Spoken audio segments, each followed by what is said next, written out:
Olá amigos, bem-vindos de volta à notícia de última hora.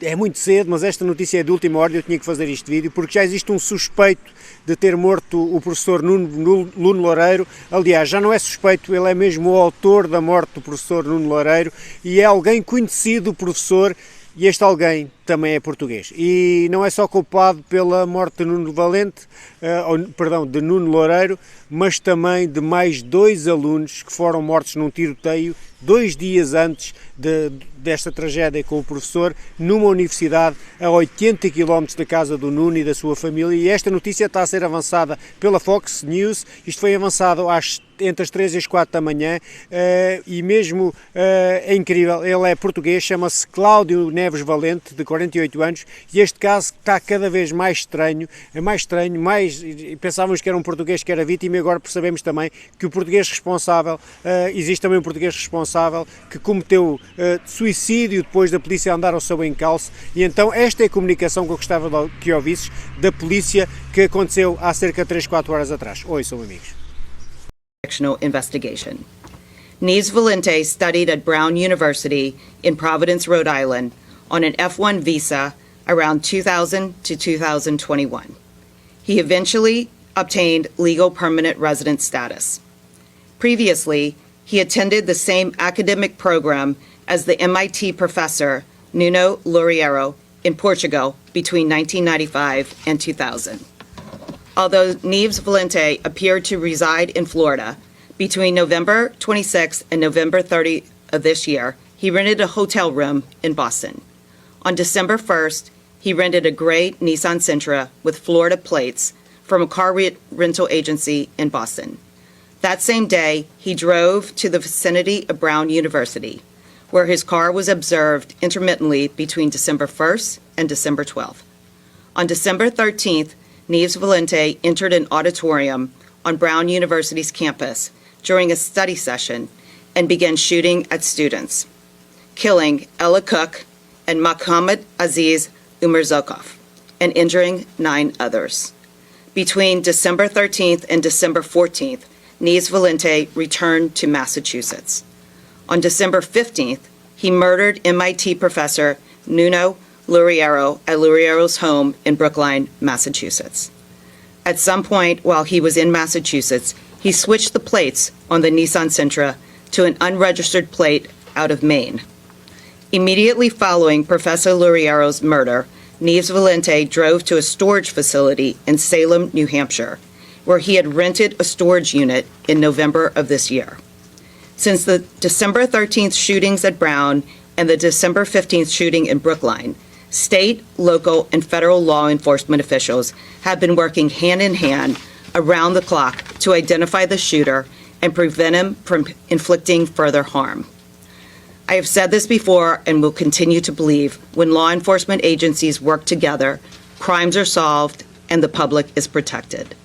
The information we provided to you tonight would not be possible without the dedicated men and women of law enforcement in multiple districts throughout New England, including the FBI, ATF, HSI, the U.S. Marshal Service, Massachusetts State Police, Rhode Island State Police, Providence Police, Brookline Police, and the Brown University Police. In addition, prosecutors for the Rhode Island Attorney General's Office and the Norfolk County District Attorney's Office, and federal prosecutors from Rhode Island, New Hampshire, and Massachusetts all contributed to this result. I also want to thank Attorney General Pam Bondi for her support in coordinating the federal response. Questions? Can you tell us anything about his motive and the 2 sets of victims and how they might be related and how he might be related to them? That is not information that we can share right now, but as soon as that information becomes available, we will share that with the public. Are you able to say anything of what led you to link the 2 crimes, perhaps initially? Can you repeat the question so we can hear you better? Yes, the question was how were we able to link him to the 2 crimes? So investigators identified the vehicle that he had rented in Boston and then drove to Rhode Island. And he was seen, the vehicle was seen outside of Brown, and there was security footage that that showed a person who resembled him. There was financial investigations that were going on in the background that linked him not only to that car, but also to the hotels that he had rented and the car that he had used to not only drive to Rhode Island, but then back to Boston. And then there was the security footage that captured him within a half mile of the professor's residence in Brookline. And there is a video footage of him entering an apartment building in the location of the professor's apartment. And then later that evening, he is seen about an hour later entering the storage unit wearing the same clothes that he had been seen wearing right after the murder. So you have an extensive video canvas as part of this investigation. That leaves you no doubt. This is the evidence we have right now. We are coming to you tonight because the federal complaint was unsealed, and we wanted to provide you with the information and to assure the public that law enforcement collectively believe that we have the person, that we identified the person, and that person is dead, and that he was the person responsible not only for the Brown shootings, but for the Brookline shooting.